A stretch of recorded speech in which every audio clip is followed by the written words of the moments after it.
So. Well, good evening, everybody. I'm sorry for the delay. This is the June 27th Mansfield Town Council meeting. Ms. Chain, would you call the roll? Yes, Osberger, Here.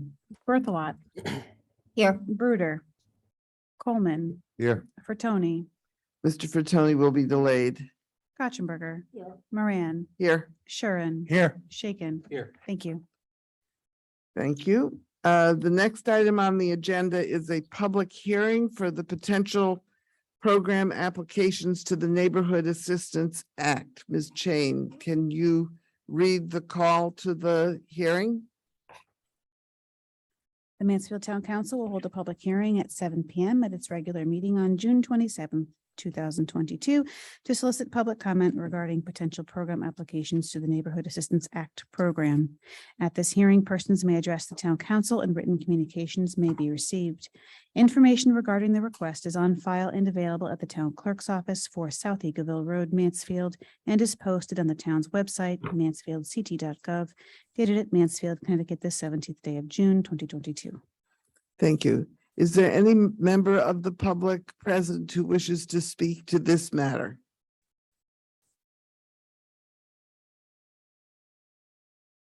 And we haven't received anything in writing or any other kind of requests, Ms. Chain? No, we have not. All right, then I will declare this public hearing closed. The next item on our agenda is the opportunity for the public to address the council. And I believe we have a member of the public who wishes to address us. If you have read the town manager's report, you will know something about what Mr. Taylor wishes to speak to us about. So I'm now opening the opportunity for the public. Mr. Taylor, would you come forward, identify yourself and give your address, and you have 5 minutes.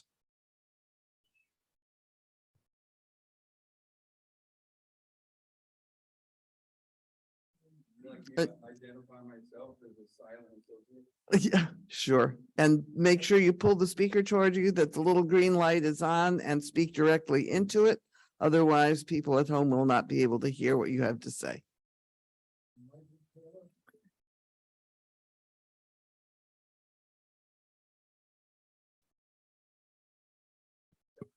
Oh, okay, that's better.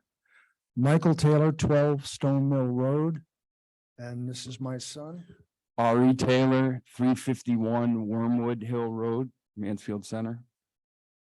And we just wanted to say hello and just for the record, the town manager's report it pretty well sums up everything, and we've been working with staff. You know, we did the skateboard park in 2009. I had been on a skateboard for, I think I made 15 or 16 seconds. I have never played pickleball, but my son and Matt Rayner brought to my attention what a extraordinarily bludgeoning sport this is. Intramural, college, older people well into their 60s, 70s, and perhaps even more. It's an opportunity for us to do what you do for us. You give of your time, your energy, your abilities. This is an opportunity for me to give what I can do. And I appreciate that opportunity. Thank you. Anything? Good. You know, I mean, all I can really draw from is growing up here in town, going to E.O. Smith, and I'm 42 now, to date myself, but you know, there was not much for kids to do. Honestly, in high school, like I got into some trouble, like a lot of kids, because we didn't have a skate park. You know, we were on Stores Commons and the other properties, and I, you know, can only say I would have loved the pickleball court, you know, when I was in high school. thank you. Thank you. I will say the most heated arguments I have ever heard in the community center were over who had played what on the pickleball that morning. So uh, certainly well aware of the community's interest in this sport and very thankful for your generous offer to the town. So we will try very hard to make this work. Thank you. Thank you. Thank you. Shut it off. Next item on our agenda is a report of the town manager. Mr. Aylesworth, I hate to interrupt your vacation to do this, but there you go. Well, and I apologize in advance. As the light fades, it's not your screen just getting darker. I'm actually outside, so we'll make adjustments to the illumination situation as possible, although I suspect the lantern that I have on the table will start to attract flies at some point. But I guess I'll just quickly pick up where Mr. Taylor left off. I just want to say, echo your sentiments, Mayor. This really is an incredibly gracious offer that Mr. Taylor's made. I think our Parks and Rec department, as well as myself and the council, probably hears an awful lot about the need for pickleball courts in this town. And we've had some really, I think, enlightening discussions in the last few weeks, staff discussions with Mr. Taylor and some of the folks that he's invited to the meetings, that we could hear their perspectives. And so we're just really excited about where this is going to go. And, looking forward to see how this sort of fits in with other long range planning that we're doing for Mansfield Parks and Recreation right now. We, as the council knows, we had commenced with a search process for the new Director of Planning and Development following Ms. Painter's departure for North Carolina. And just want to make sure the council is aware that we did extend the deadline for applications, which was June 17th to July 8th. We just want to make sure I want to make sure that we generate a really diverse and robust applicant pool. This is an exceptionally important position for the town. Every department's important. Every department head position is important. But in my view, the Director of Planning and Development is an especially important position. And we want to make sure that we get the right hire that'll meet the needs of the town for the long term. And work collaboratively with all our partners, including the Mansfield Downtown Partnership, to see that through. June 30th is Kelly Lyman's last day as superintendent of Mansfield Public Schools. Effective July 1, Peter Dart, the principal of Goodwin School, will assume the role as superintendent, and look forward to, obviously I've gotten a chance to meet with Peter and get a sense of his vision for the district, but look forward to officially welcoming Peter into the role and getting down to business starting July 1st, when Peter officially becomes superintendent. Also, just a quick shout out, shout out, Mansfield Public Schools received recognition in the National School Public Relations Association Communications Award for two different elements that they entered. This is just really important to recognize, that what we're doing in terms of outreach and communications and positioning our school district and our town. So the district's community newsletter received an honorable mention for print newsletter external audiences. And it was the only, Mansfield Public Schools was the only school district in New England that received these awards. And that was the other one that I failed to mention a moment ago, was the 2020-2021 development plan that was recognized with an award of merit. So just a special shout out to Mansfield Public Schools and our shared communication specialist, Margaret Chady, for all her hard work in helping the town and the school district position itself and tell our story. Quick note on Helping Hands, the assistance program that's being funded with Small Cities grant dollars. There's actually a misprint in my report, and caught that this morning. I said that the town is currently assisting approximately 120 families. That number should actually be 160 with food assistance, and we continue to receive applications. At this time, we are anticipating that the available funding will be used up prior to the end of the calendar year. We're not sure exactly when, but we think it'll be in the fall, so before the end of December. And as I've said in other reports, and just reiterate now, we're working very diligently to make sure that from an outreach and communication standpoint, that the families we're helping are aware that this funding is time limited, and also work to connect them with other resources, other assistance through the Human Services Department to help them with a transition when the Helping Hands program funding is all used up.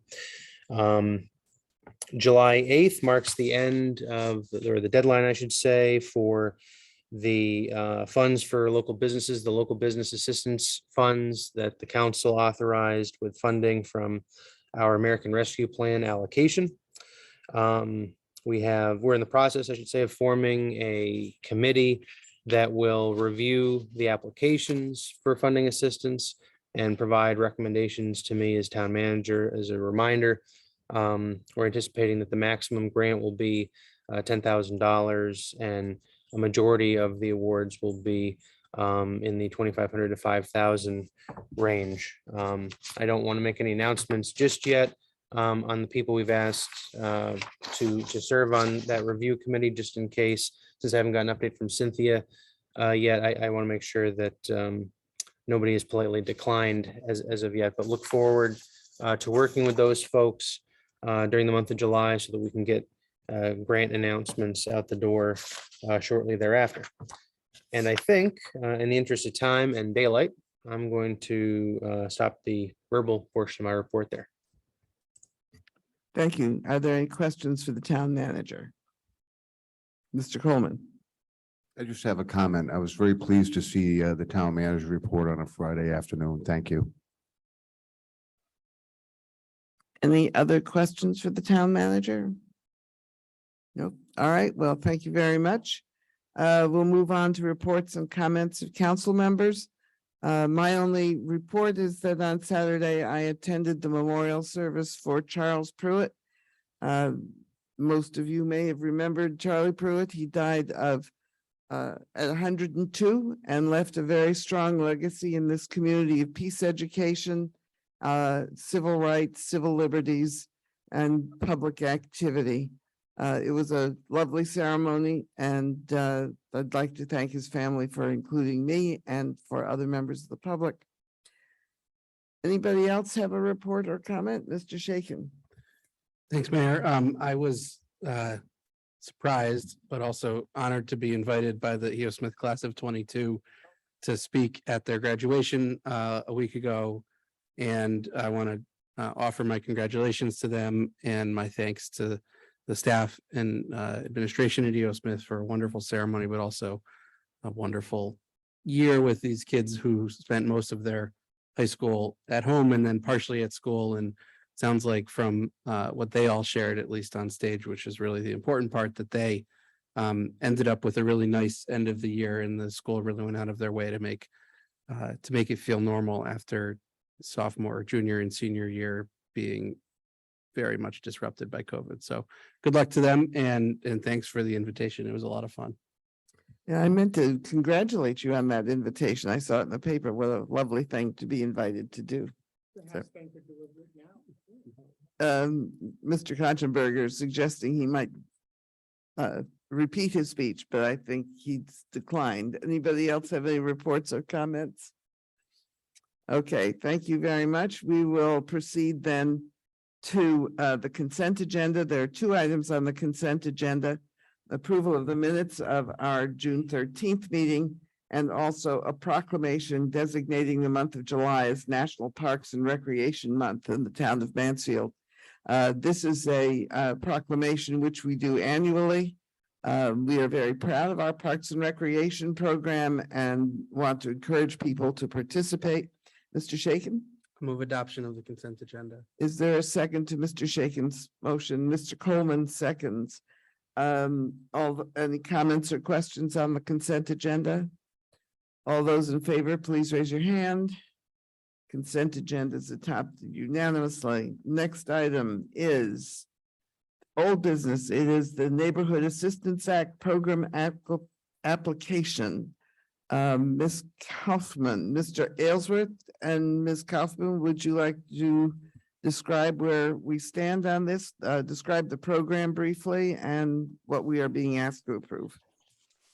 Sure, this is a program that you, I'm sorry, Ryan, did you have something you wanted to say? No, I was just gonna say, Sorry. you're in the best position to speak to it, and you already Okay, said. so go sorry for it. about that, Ryan. This is an annual program that comes before you.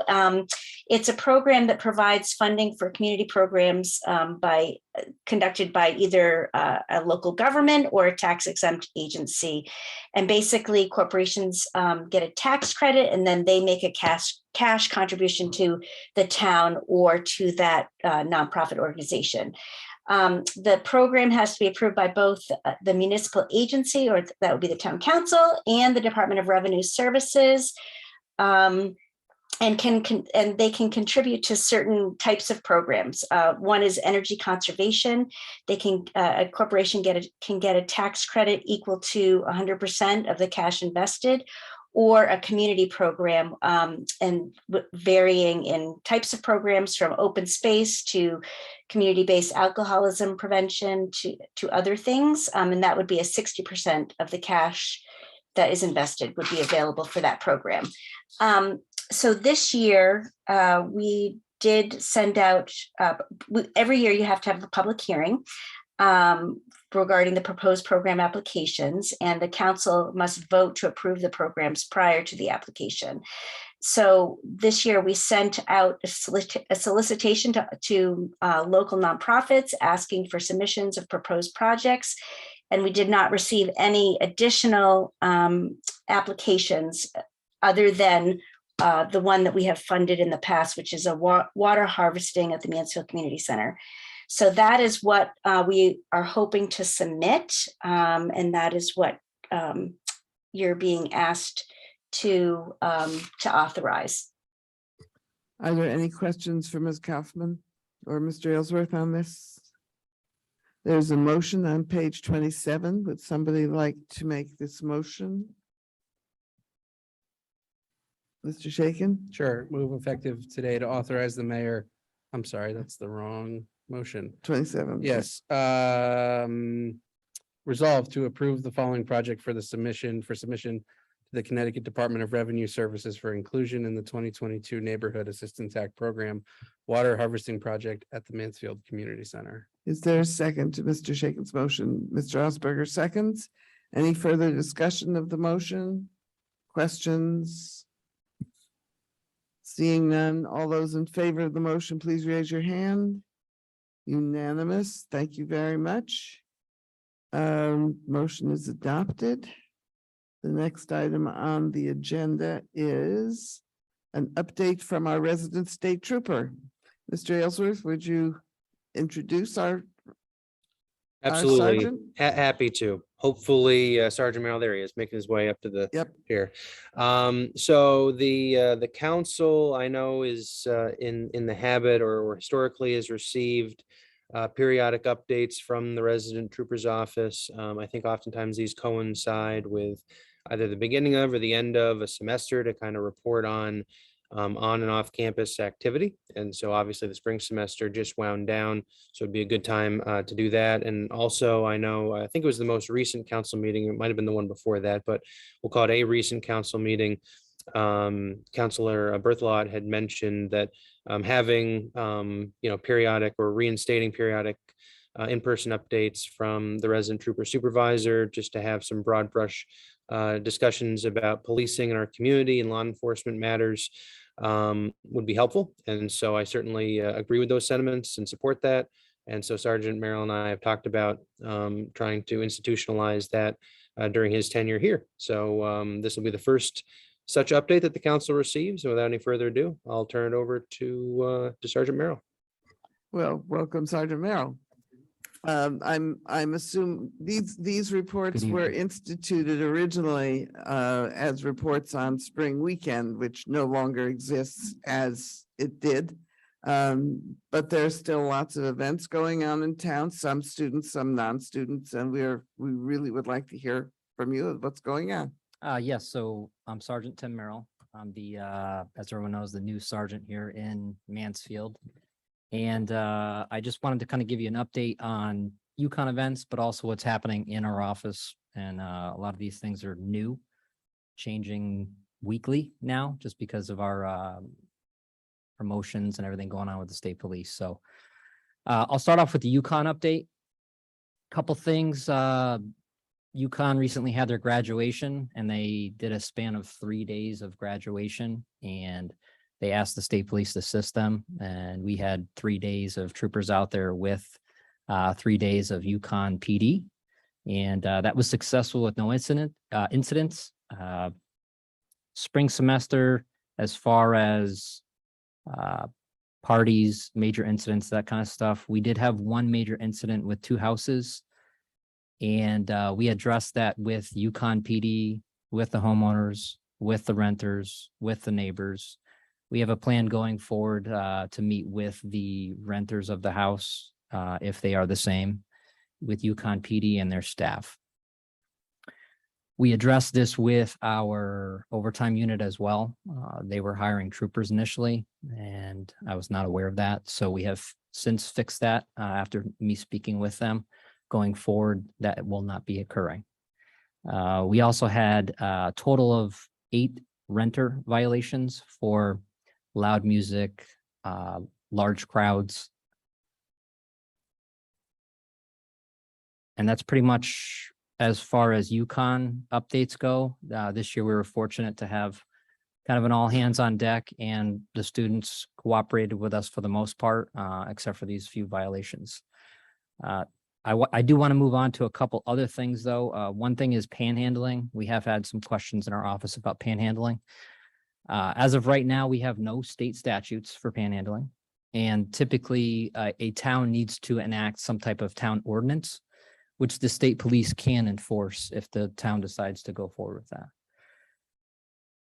And if you guys have any questions about this stuff afterwards, we can go do that as well. So that's just touching base on that. Some of the things that we do is, parking enforcement, snow removal, that kind of stuff. And some of the statutes that we enforce with panhandling, when it gets to a point where it impedes traffic or impedes any pedestrian type of traffic, is typically a trespass or reckless use of a highway by a pedestrian.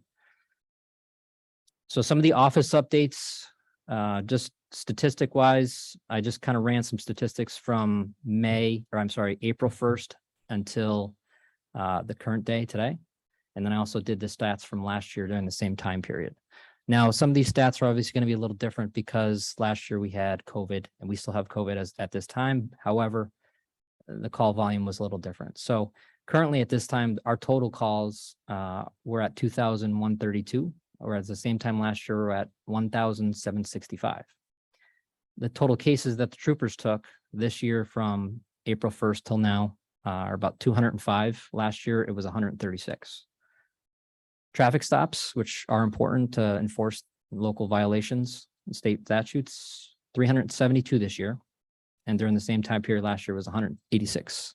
So they've stepped up their enforcement this year, which I'm proud of. And the amount of arrests went up as well. So we went up from 31 to 38 this year. The amount of arrests that we've had.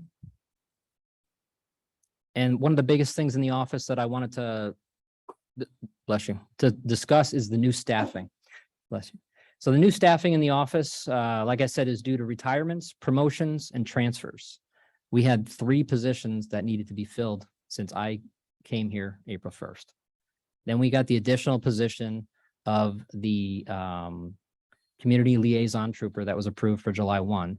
So that makes 4 positions that needed to be filled. So we did have oral interviews for these positions. We have a testing process. We've got the point system value. We did the interviews, and I just wanted to at least introduce to you the names at this time. My plan is to have them come in here and, you see face to face what the new troopers look like and what the responsibilities are going to be. So these are the 4 troopers that will be coming to the office. Trooper Ryan Butler, Trooper Ashley Fillion, Trooper Heck Molly Rivera, and Trooper Justin Paradise. And that will be as of July 1st.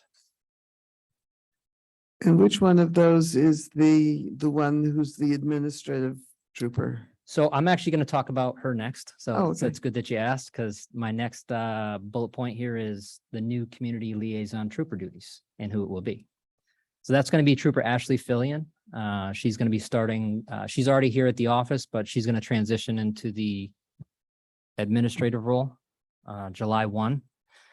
And her responsibilities are going to be interact with the schools, students and staff, interact with the senior center, any requests that they have, Parks and Rec, town events. I am putting her through the DARE instructor school in July, and then she's going to enact the DARE program back again here in Mansfield. And she's going to be in charge of the youth mentor program and the juvenile review board. And any other events requesting the state police, basically. There may be other things that we're going to include her in on. But this is a new position in town. I just want her to kind of be a face for people to kind of go to and say, hey, we know a resident trooper here, you know, and then she can kind of interact with me and everybody here as well. And that's kind of the goal going forward. So I just wanted to list some of the events that the troopers have been doing since I've been here. I don't have any information prior to that, but I wanted to at least go over some of the things that they have been doing recently. Trooper Sanders was at the E.O. Smith Career Day. We contacted our PIO, and our PIO provided some kind of things for us to hand out state police wise, and they interacted with the youth over there, talked about law enforcement, but also talking about other things and avenues that they could do. And they actually liked it very well. I stopped in there a couple of times, and the kids were all at the booth talking with Trooper Sanders, and I think they enjoyed it. So Trooper Chicky, he was doing the police mentor program, and he finished the year with the kids at the adventure park doing the ropes course. Trooper Aldash was at the closing celebration for the Southeast School, interacted with students, parents, teachers, and everybody that was there to support the staff. Myself, Trooper Chicky, Trooper Sanders, we did 2 separate walks with the children for the Goodwin School. And Nurse Ann reached out kind of last minute, and we decided to help her out with that last one. And all 3 of us went out there, and I think the kids kind of really enjoyed it, and it got a chance, gave us the opportunity to kind of talk with them in a positive manner. And I think the kids really enjoyed it. So, and that's pretty much the updates that I have to give you for now. If you have any questions. Did you have any opportunity to check the dates, the data, the statistics from this past spring with data from prior to COVID? No, I did not. 'Cause As far as the violations, the tickets and yeah, stuff like it that, would no. be interesting to know how close to normal we have gotten, and whether things have gotten better or worse. It's hard to tell compared to another year of transition. Right, we're hoping for the best. I mean, obviously, things are progressing a little quicker. People are getting busier. People are interacting more. So we're hoping that it remains at least at what it is right now, and that's the goal. So Okay, questions for Sergeant Merrill? I'm going to go in order, not because you had your hand up, just because I saw you first. Mr. Katzenberger, followed by Ms. Berthelot, followed by Mr. Osberger. Thank you very much for the information and taking the time to come. On the panhandling, are you seeing, is there any increase, that you're seeing, increase in the number of panhandlers? Are you getting complaints or more complaints than normal? we are getting complaints about panhandling. It's an issue that is ongoing throughout the years. It's not something new. I have dealt with it prior to being promoted, and we've had several issues with it. In Mansfield? Prior to me coming to Mansfield, however, recently, we've had a few complaints at the office about the Big Y area, the plaza there, interacting with cars, and I've been sending the troopers down there to check it out to make sure there's no violations as far as what I said before about, reckless use of highway by pedestrian. And it puts us in a difficult position because we want to obviously serve the community, but we also want to, enforce any statutes that we can. If we don't have a state statute and the town doesn't have an ordinance, we have to wait for something to happen, basically. Is it mostly people who've been approached, or is it businesses who are mostly complaining? Or I think it's both. It's both. We've had some concerned drivers going through there saying felt uncomfortable with people approaching me, and, complaints of seeing them give them money and then going back into the store, or giving them products and going back into the store and returning the products and getting the money back for those products. So that was an issue as well. So. Thank you. Ms. Berthelot? Thanks, and thanks for your report. I really appreciate you being here and the work that you do. Thank you. Thank you. I guess my questions are more global, more looking for trends, things that are being reflected in the news. That there are far more there's more speeding, there's more car accidents, particularly head-on collisions. These events are more deadly than they used to be. And also there is increase in violence and particularly domestic violence. Are we seeing these trends in town? And if so, what do we need to do to get in front of them? Okay, we are seeing an increase globally. So this isn't just Mansfield. Mansfield hasn't increased as well. It's difficult to use the numbers that I gave you to determine because of COVID. Unfortunately, it's more because of the stats from COVID timeframe that I have. Not many people were out and about, not many people were, interacting as much. It is increased. The state police, we get training yearly on domestic violence. We have patrols where we go out and do targeted enforcement based on complaints from citizens in town. We go out there, and recently I've sent about 3 or 4 troopers to patrol various streets, and they have been successful with probably about 5 to 6 vehicles that were chronic issues in the neighborhood. And they were able to curtail some of that behavior through enforcement. And we actually got about 3 or 4 compliments from the community thanking us for the work of sending them out to the streets that they were complaining about. So the speeding in particular, have been working on that. It's not just a state police 100% enforcement. It's typically stuff that, like, we had discussed speed bumps. That's a simple thing, but it's a totality. It's not just speed enforcement, because obviously we can't be out there 100% of the time during the day, night and evening. As far as domestic violence, we have that training. There is an increased domestic violence rate, but that isn't significant. So at this time, we are responding the way we're trained, and we have not had anything that we've had to concentrate on. And as far as in the news, you mentioned the school shootings and stuff like that. I've taken an active role with my troopers here in Mansfield and reached out to our ESU team, and we have done active threat training and active shooter training. We did active shooter training in Summers with the troopers here in our office. And then I proactively reached out to Yukon PD and requested that we do a multi-agency training exercise, which they were already hosting. They were happy to have us. We worked very well together, and I just want to thank Yukon PD for that. We were part of their active threat training, and it involved the fire department, state police, Yukon PD, and other agencies. It was very successful. At the end of the day, we learned how they train, how we train, and it better prepared us for some of the stuff that you had mentioned that's going on right now. Mr. Osberger? Thank you, Sergeant Mayor, for coming this evening and for all the work you've done and all these stats.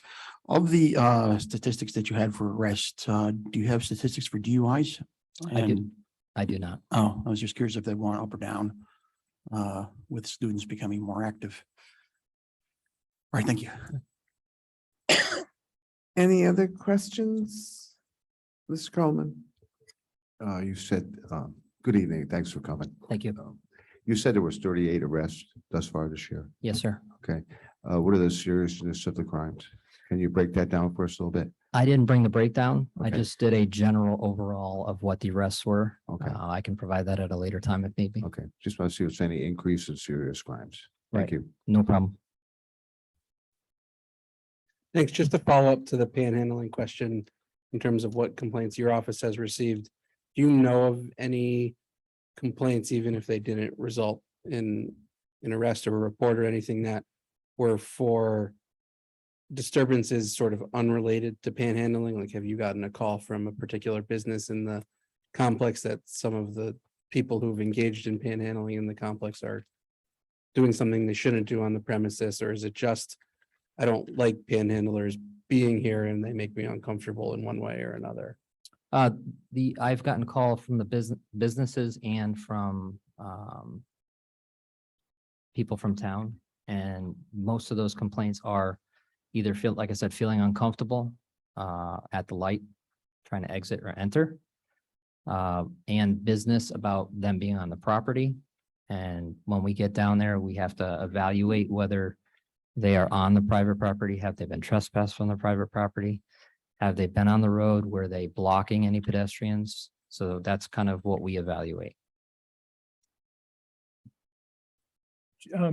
When you deal with a panhandler, do you direct them to appropriate social services or anything of that?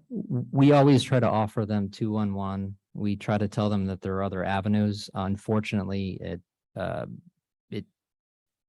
some of the comments that have come towards our office is that it seems like it's on a work schedule, that it's the same person coming down during this time frame, and then the next person comes there during a different time frame, almost like a work schedule. That's what it's been explained to me. I have not been down there personally. Why they have been down there, this is what had just been explained to me. Mr. Katzenberger. Thanks. Just to follow up on that, let's assume, thinking of Big Y, for example, if someone, panhandle or not, is in a dangerous place or obstructing traffic, you would have authority already, right? It doesn't matter what they're doing, if they're not where they're supposed to be, or if there's a danger. Correct. This is on public property versus private property, though. There's a difference. If they're obstructing public property, which includes pedestrian access and vehicle access, that's us. Private property, they would have to trespass them, and then if it happens again, then they would be arrested. Okay. Okay, any further questions? I've had some complaints from folks who live in an area of town where there's a group of non-students who have been causing difficulties, both by having an excess of vehicles and also just being generally unpleasant. Normally, we hear about problems caused by UConn students, but these are not students. Have you found an increase in problems caused by non-students, or do you have many of those? I'm not sure if it's an increase. Of course, that's a difficult question for me in particular, because I've only been down here for 2 months. But there's no excessive calling into our office about that. Each town has their own individual issues with individuals that do that same type of behavior, and we do have a few. And we have been working with some people in town to address some of those issues, blight type issues. So we are working with them. I interact with them, and we kind of work together to try to make sure we can come to a positive solution on that, where they're doing what they're supposed to be doing, and if action needs to be taken, it's taken. Okay. In this particular case, I'm not going to go into the details. There's some intimidation, and I was somewhat concerned that people would be afraid to call you. No, if they're afraid to call, they can always email or something like that, and we can go, we take anonymous complaints as well. That's part of what we do. We understand that sometimes it's difficult when you're a neighbor, but right is right and wrong is wrong. And if you need to make an anonymous complaint, then we accept those. Oh, that's good to know. Any other questions? Well, thank you very much. And we look forward to meeting the new folks and hearing more about the new position. And thank you very much for coming tonight. All right. Thanks for having me. Nice to see everybody. Next item on our agenda is the general wage increases for non-union personnel. This is a recommendation from the Personnel Committee. Mr. Shuren.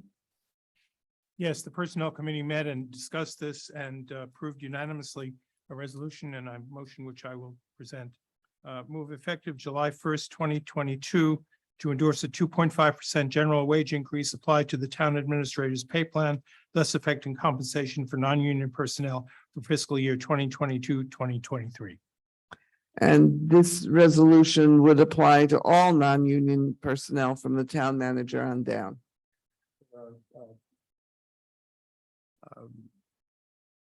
The 34.86 FTE benefit eligible employees, 39.62 FTE overall. Okay. Any comments or on this motion has come to us? Are you guys ready to vote? All those in favor, please raise your hand. That is unanimous.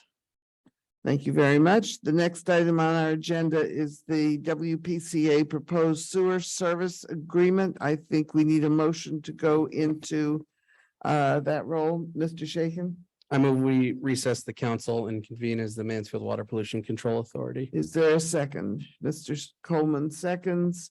All those in favor of becoming the WPCA, please raise your hand. Okay, it's unanimous. Mr. Aylesworth and Mr. Carrington, would you present this to us, please? Thank you, Mayor.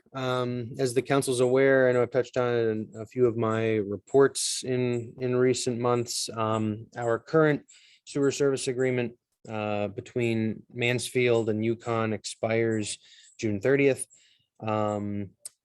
Dating back to, I think it was early May, Yukon and town officials include myself, John Carrington as DPW director, our assistant town engineer, Derek Delai. I guess we've had a couple different people from planning and development, started with Linda, ended with Jennifer during the transition. And of course, Kevin Deneen, our town attorney, were present in all those discussions. So beginning in early May, we began meeting with Yukon and getting a handle on what an extension of the existing agreement with some modifications might look like. Going into that process, we weren't 100% sure. I wasn't 100% sure how much we might be able to move the needle a little bit in the favor of the town, but I'm very happy to say that I think this represents some substantive improvements for the town. In particular, one thing I would point to is that under the current agreement, which is expiring, any entity, any non-Yukon entity that wants to make a direct connection to Yukon pipe, Yukon infrastructure, Yukon has the sole discretion and authority to reject that connection. There doesn't really necessarily have to be a basis for it. And this was, of course, something that we've long seen as a problem, especially since the town has 400,000 gallons a day held in capacity or in reserve. That's our daily capacity. And we're only using on average about 100,000 gallons or a little bit north of on a daily basis. So the moral of the story is there's a lot of room for growth. And so whether a non-Yukon connection was directly to a town-owned pipe or a Yukon-owned pipe, we thought it was somewhat problematic that a connection to a Yukon pipe that would generate the same volume, same flow, could just be outright denied. It has a way of killing potential new development projects that the town has an active interest in. So this is one area where Yukon has moved off their previous position. The language in the proposed agreement basically, in a nutshell, says that as long as the connection can be made to the technical specifications that are laid out in the agreement, and as long as the town has capacity with which to work, i.e. We're not approaching or in danger of exceeding our 400,000 gallons a day, that request to connect should and will be approved by Yukon. So I think that's a very, as I said, a very substantive movement in our favor. And I would also just make mention of the fact that Yukon believes that the current plant capacity, 2 million gallons per day, is adequate to meet its anticipated present and future needs. So it is not looking, at least at this time, based on the representations that were made to us, not looking to increase their plant capacity. So a couple things on this front. If the town, for its purposes, feels that the 400,000 gallons per day that we currently have held in reserve for us, if that no longer meets our needs, if we need to increase that number at a time where Yukon isn't looking to increase the plant capacity for its needs, we would have to reach an agreement on what the capacity was, and we would be responsible for the costs associated with the capital improvements to the plant to accommodate those increases. Again, if that's just to serve the town needs, if Yukon doesn't need the additional capacity. Conversely, if Yukon, for any reason, decides in the future during the span of this agreement, which is a 5-year term, I should have mentioned that at the front end, it's a 5-year term.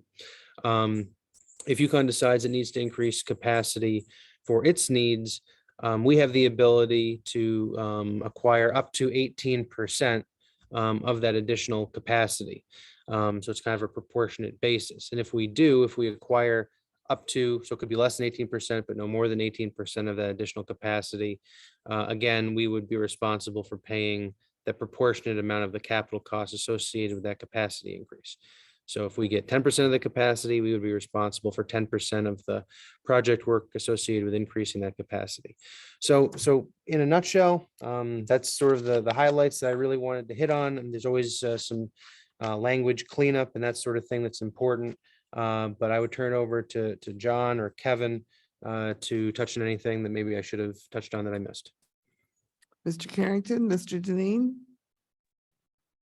I think the town manager did a great job, so I have nothing further to add other than this went a lot easier this time than 5 years ago as far as working with UConn. So it was a good experience. Not that the last one wasn't, but the last one took a lot longer.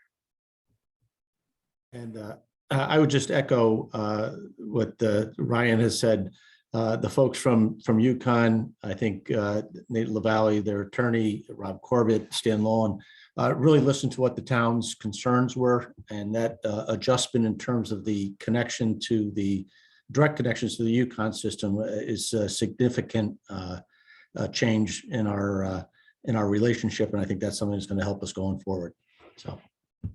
There is a language in the new agreement that UConn can renew for 5 years. It doesn't say that the town can renew for 5 years, but UConn has a sole authority to renew. Can you explain why that's a one-sided opportunity and whether you think it's a good thing?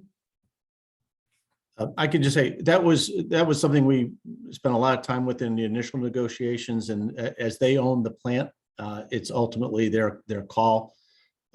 There's an overlay of the Connecticut State Department of Health. It wouldn't be, the provisions are that even if they don't renew, they still have to take our flow, if you will, and then we figure out what's going to happen from there. But it's consistent with the prior agreement that we had.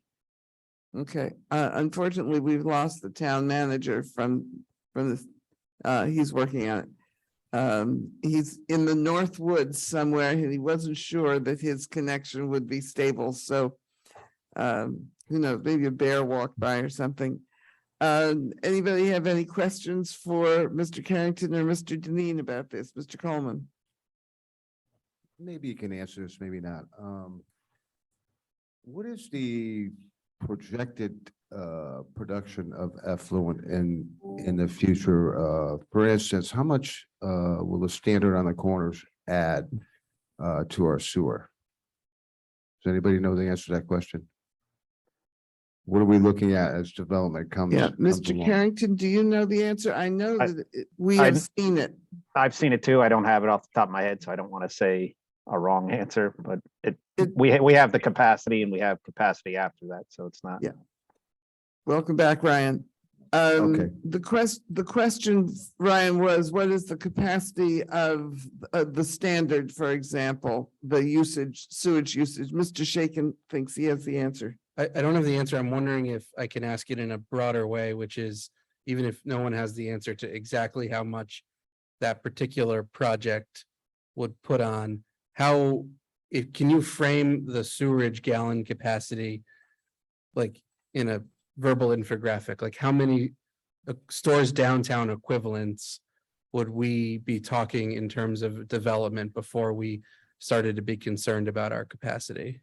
So I think, and I don't know if staff already tried to speak to this before I got back on, but I think looking at it in those terms, right now, as built out, the downtown stores development, which was anticipated to generate a lot more flow, and I would turn to John to maybe speak to what that projection was. I just know that the actual flows have been substantially less. So in practice, that's where we get into that number that's, closer to 100,000 gallons a day than I want to say it was 160 or 180,000 gallons a day. John, is that right? It was estimated 160 Yeah. for downtown and uses about 80.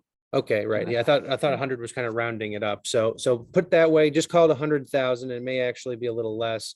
For all intents and purposes, we could do 3 more downtowns before we achieved our 400,000 gallons a day. Okay, thank you. I have another question. Go ahead.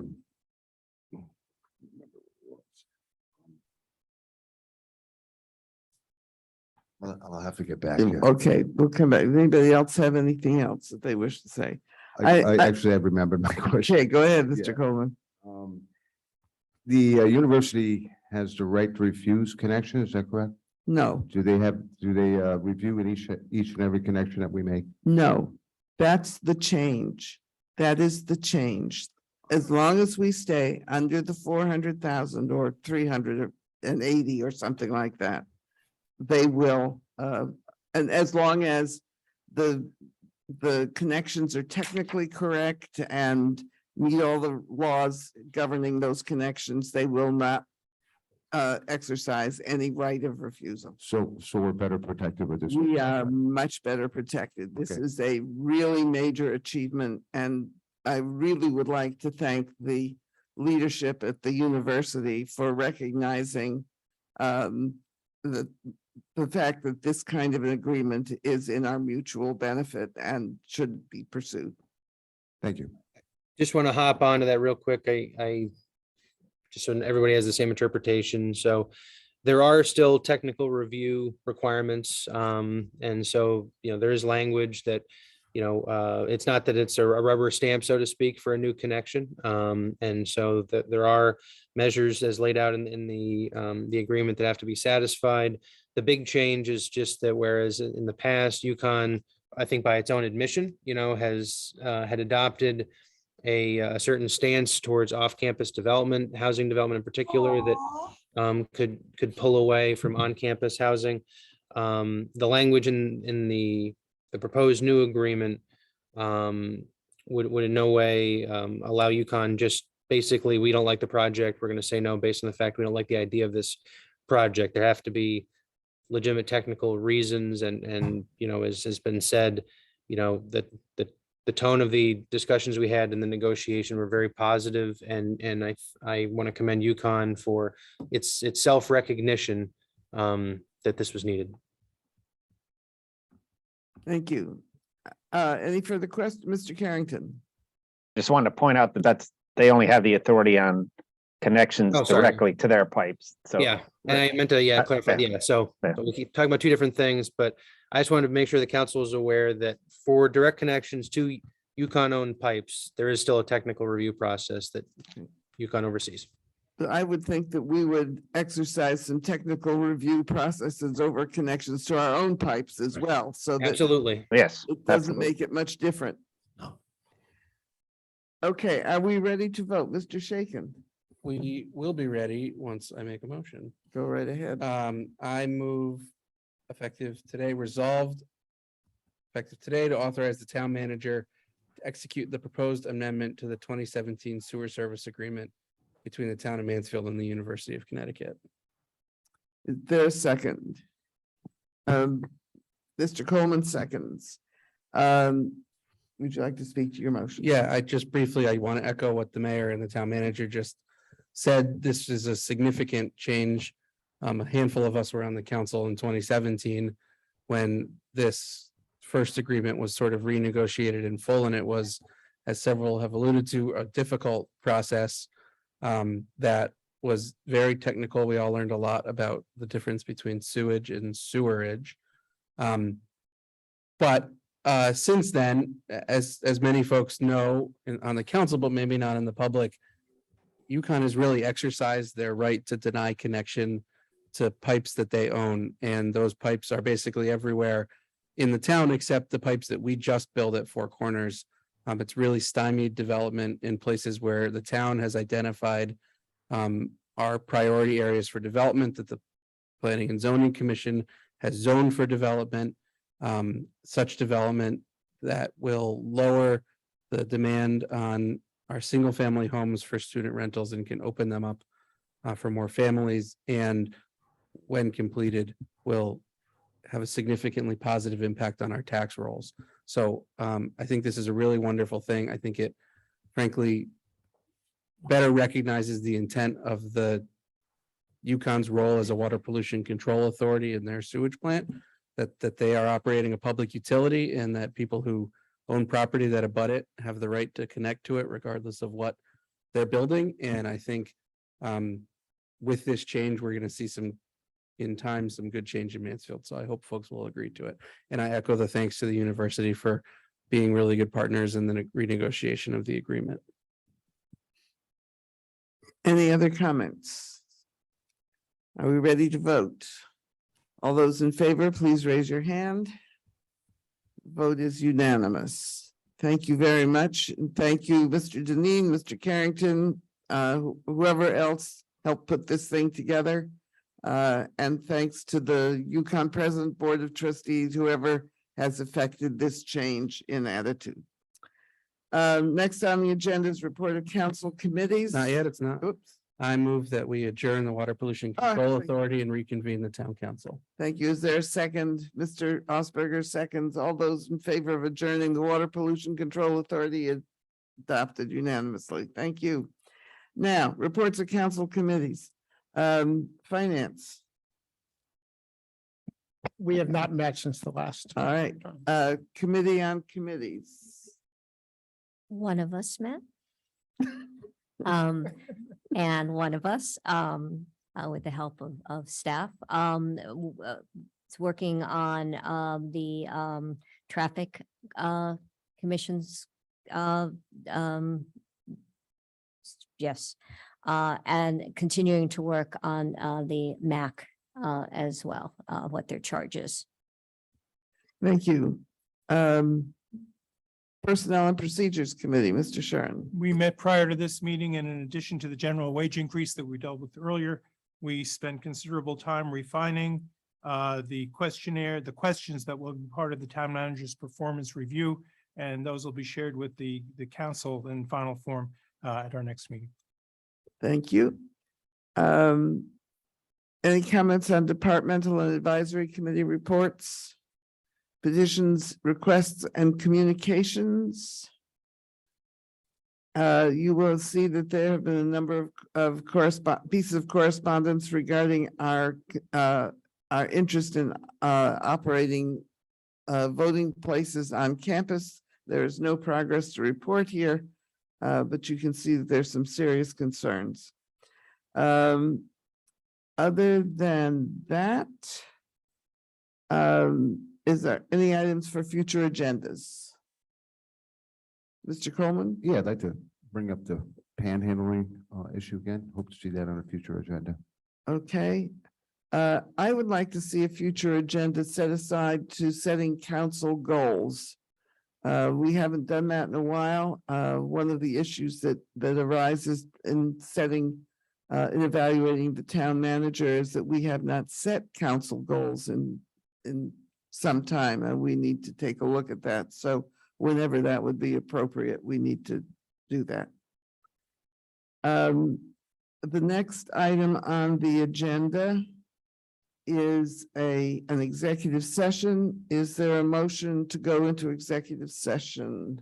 Mr. Shaken. Sure, why not? I move we enter executive session, discuss strategy and negotiations with respect to pending claims litigation in accordance with Connecticut General Statute, Section 1-206B. And to that session, we invite Ryan Ellsworth, Kevin Deneen, and I don't see Charmaine, so I think that's it. Ryan, is that it? Okay, that's it. That is it.